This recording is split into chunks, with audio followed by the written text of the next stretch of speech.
I'm Darren Brown, and I think we can rethink our concepts of happiness. I think we're sold an idea that we should be believing in ourselves and setting our goals and thinking positively. But the reality is that thinking positively can actually have quite a negative effect.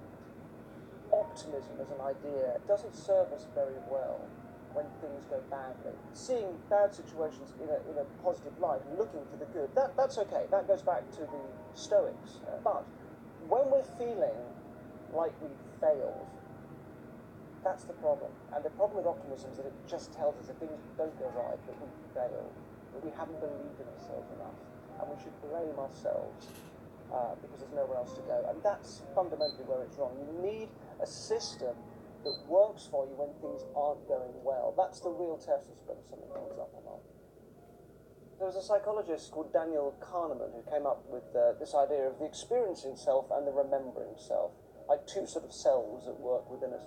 The idea is that, for example, if you are given the choice between going on a roller coaster and having a fun afternoon at a theme park versus looking after a sick relative, which one's going to make you happier? The chances are you think, well, I'm going to go on the theme park. So your experiencing self is being catered to by the experience of, happiness and excitement. But your remembering self, which is the other part of you, will look back on the experience looking after your sick relative actually as a more meaningful experience. So the chances are you'll take with you more of a sense of happiness and satisfaction from doing that. So we have a terrible understanding of what actually fulfills us.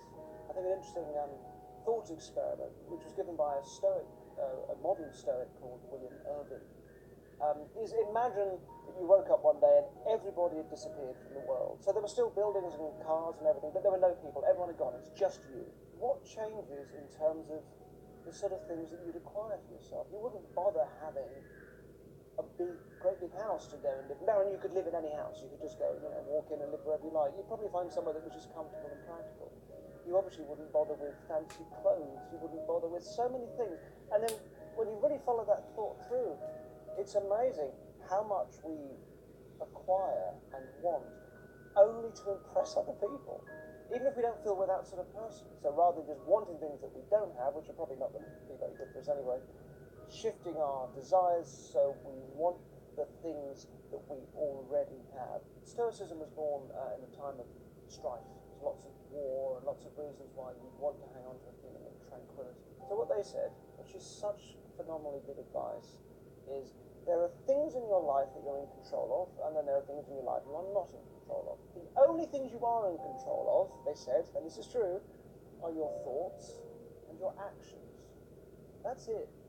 Everything else, so what other people do and what they think of you and what goes on in their lives and how well other people do their jobs or do the things you want, whatever, everything else, you have no control over. And you can actually decide that everything on that side of the line is fine.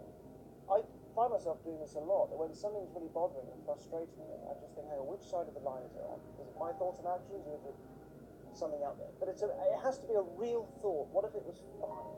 And that has to drip in and really kind of drip into the soul and make sense. You have to feel it. It's no good just saying it, oh, it's fine, because that doesn't have any effect. It has to be a real thing. It's a very helpful thought.